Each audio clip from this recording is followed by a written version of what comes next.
Hi. How's it going? Good. How are you? Good. Sometimes I feel like I am living in a permanent like Mercury retrograde. My computer has just, and my Wi-Fi and my mic on my computer seem to have gone out recently, and I'm just like, this is not the time. I feel you go. When it will draw, it's always perfect timing, right? Yeah, exactly. Well, here we are. We made it. I'm glad to connect with you. It's so good to see you. Nice to see you too. It's been a while.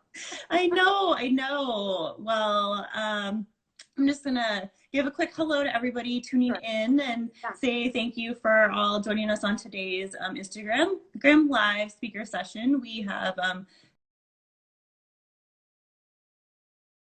today. And for those of you who aren't familiar, Gray recently launched a virtual design expo as a way to keep designers, architects, and other people in the design industry connected during this global pandemic. And as part of the expo every week, we're going to be sitting down and doing virtual chats with members of the design community here in the Pacific Northwest and beyond.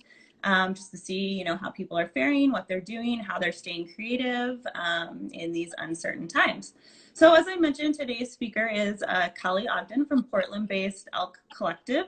It's a design firm that I would say is known widely for its hospitality work. The firm has done a lot of popular restaurants in Portland and bars, including Multnomah Whiskey Library. Probably, I would say, one of your most well-known projects.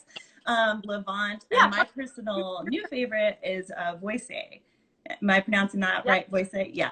Which is Voice. I'm glad it's a new favorite. Yeah, I went there I was in Portland in February, and I popped down there, and it's a gem for sure. Good. Nice to know that. So I'll go ahead and kind of jump in here. Just to start, I mean, how are you doing and how have things kind of changed for Elk Collective over the past month in quarantine? Do you have any tips for designers and creative people who are trying to kind of push forward with their business in a hands-on industry where you can't really be hands-on right now? Yeah, everything has changed in the last month. We're working remotely now. Which is how we started. I was in Miami and Sam was working remotely from Portland, but it's just surreal to be dialed back, to your basic beginnings so quickly. Totally. We go into the office as needed, one at a time. But for the most part, the quarantine scene has been our reality for 2 weeks. I think, if I were to say I have tips for people, be flexible, keep your mind open to new ways of working, new ways of collaborating with people. There really is so much that we can do virtually, and there's so many communication tools out there that are available to us now that, this design can go on. We can still be available. We can still accomplish what we need to accomplish from afar. And, it might be a learning curve for some, but I think that would be my biggest tip is just learn new things. Yeah. Opportunity, Have you been able to, stay in touch with clients? And I mean, how's that been going? Yeah, I think for us, we've always had a lot of remote work because we work out of state a lot. Okay. So, designing at a distance and communicating at a distance is nothing new for us. But yeah, definitely clients that are local, we've had to stop our in-person meetings. We FaceTime now, we text a lot more if we didn't before. So, communication goes on. I'm sure it does for everyone, right? We have to stay in touch. Right. So you're moving full steam ahead then on projects. Sure. Yes. Full steam ahead on the things that haven't lost momentum. there is a reality around that a lot of things have lost momentum in the last month. And so, fingers crossed that those things do pick back up eventually. So, Right. Do you have any a project maybe that you could share that you're really excited that you're working on right now, or? I can share. Yeah. Sure. Yes. We are working on an art studio for a fantastic couple that I'm excited about because we haven't done a private office of such a small scale in an intimate fashion like that before, and I'm excited about it. And they're a fantastic client. We've done other work for them, so I'm just really excited to be working with them again. Oh, that's great. I love a good repeat client. And you probably you know them so well now, know their aesthetic. And yes. So, yeah. Great. So then, as I was, saying earlier, Elk Collective has such like a stronghold on, design for the hospitality industry, with restaurants, hotels, non-essential businesses temporarily closed. Has this shifted your mindset in relation to your work, or like, are you just kind of even more, doubling down on like, yes, like hospitality is really important. This is what what we love to do. Yeah, I mean, I think, my mind and my thoughts are definitely focused on, how I can change the way we work, how we can, change and keep relevant in the way that we communicate our ideas. I think in general, hospitality, the restaurant industry, they got hit hard with this really early on. And that has trickled down into so many other industries. One of them being the niche of hospitality design and the makers and the artisans that we work with, and everybody's feeling it. But we are still here for hospitality design, and I think we are very grateful for the clients that are still there moving forward as they can. And our hope is to just get everybody back up and open, and we're going to be here to support that.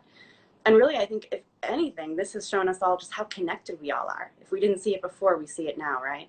Absolutely. Absolutely. I know I've been trying to do takeout where I can to, continue to support my local neighborhood restaurants and coffee shops and such. It's kind of, it's spooky because it's hard. You don't particularly want to leave the house right now, or, like have too much contact. But at the same time, it's like you have to, in order, if you want your favorite restaurant to still be there, you want to be able to support. So it's been, I've found really, heartening to see so many people jumping in and just helping where they can. They always say, situations like this bring out the best and the worst in people. And it's been really great to see all the best coming out. Yeah. Agreed. Yeah. So speaking of hospitality, and you'd mentioned this, you're working in an art studio. I know that you also do, residential design as well. How do you kind of find like the balance between the two? And I'm curious, as a designer, I mean, do you have anything, what's kind of your favorite part of doing residential design and your favorite part of doing hospitality design, or is it the same, or? Well, yeah, I don't find the balance hard. Okay. They both have really different driving factors, right? So it just provides a really great variety in the work. I love hospitality design. I think for, the unbridled kind of creative freedom that comes with it sometimes, and the dynamic team effort that it is. Right. I also love residential design. Residential it's a feel-good service. You get to help people envision their sanctuaries, and that feels awesome. And everybody deserves a place where they can be quiet and feel okay. And if we get to, help by bringing a unique beauty to that, that's a super cool opportunity. So, yeah. Speaking of sanctuaries, everybody is in their own space right now. Do you have any just kind of off the cuff tips for, I mean, all of a sudden a lot of people are like working from home who've never done that before, or, like what would your top tip or two be to like help transform your space or make it, easier to be in 24 hours a day? Yeah. Well, I mean, I think if you're new to working from home, create an office space for yourself. Create a little sanctuary of a space that you can work, that you can feel organized, that you can feel productive. That might be your dining table. That might be your coffee table. It might be in your kitchen. I think your bed. Right. Your bed. Absolutely. Wherever you can feel organized and get your headspace into being productive. I think that's the biggest challenge, is staying productive in your house where you have projects going on, and it's very easy to kind of putter and get into things. Gotta do the laundry. Right. Need to unload the dishwasher. Right. Yeah. But yeah. Great. So then, I know everybody is dying to get out of quarantine, but what would you say has been, say, like a positive for you, or what have you is there anything that you've kind of learned about yourself from being in this situation? Yeah, I mean, I'm a person that has a really hard time doing nothing. Okay. So I honestly need to learn how to relax and just be. So this has been a gift and a hurdle in that sense. But I'm choosing to look at it as a gift, and there are more time there is more time, I should say, now to take a quiet moment and take advantage of that. And so, yeah, Rachel, I am learning how to relax. That is wonderful news. That is something we can all do. So what do you do? I mean, do you take a cup of coffee? Do you do some meditation? Do you read a book? What are you finding as your optimal relaxation? Definitely meditation. Okay. And I need to learn how to relax, but I do know how to meditate. So I've been reading a lot more. Okay. Allowing myself to read books that are beyond what I need to know. Interesting. I'm making time for fiction. I'm reading great. I've never delved into before. I get a lot of relaxation just out of being outside, and very grateful to have a yard that I can work right now. So. Oh, that's huge. I know I recently joined a pea patch. Nice. And I live in an apartment, so I don't have, my own yard, but it's been really wonderful to be able to just go out and like dig in the dirt. And like, I've never really, like, my mom was a huge gardener, but I've never really been interested in it. And now I'm like kind of obsessed. Doesn't it feel good? So it's really great. It's a nice way to get outside. And I've been saying like, oh, it's, if this whole situation had to happen, I'm glad it didn't happen, like in November. Totally. Yeah. So you mentioned that you have been reading quite a bit, and I saw a question fly by. What are you reading right now? Oh gosh. So I've just started reading, it's escaping me. Love in the Time of Cholera is the fiction that I'm reading right now. Beautiful book. And I love it. What a beautiful romance. Yes. Yeah. No, that's a great one. And also kind of the title, at least, like, right. I know. Relevant. It's funny. When a friend mentioned it to me, what caught me was that it was a romance story. And I thought, you know what, I could really use that right now. Some sweetness would be nice. Little escapism, right? While there's a lot to the story and it's a lot of sweetness, that's why I chose it. Yeah. Great. So this is kind of, I'm curious, a broader question, because I'm interested in hearing from designers what they think is going to kind of come from all this. In what ways do you see, this whole pandemic and everything, the effects, changing or disrupting the design industry moving forward? Gosh, I mean, it's so early to call that, right? Like, I know. It's really going to look like when the smoke clears. I just think right now everybody is feeling this fiscally. Right. And that's something that we're all just going to have to kind of step up and support each other through. Mm-hmm. I think design and art are always necessary, right? There's always feelings to be felt and issues to be solved. And so, I hope that we can, just trudge forward with that in mind. Right. I think, there's always going to be this idea that we need to change, right? Like that's something we've had on our hearts for a long time. The world is changing. The planet needs to change the way that we do things. We need to change. And I think that moving forward, this idea of doing more with less is going to be a revived focus. At least I hope that that's kind of the way that we go with this. And if we can be steered in a more sustainable and mindful direction through this experience, I mean, that's more than we can hope for, right? Right. That would be a good positive to come out of this, for sure.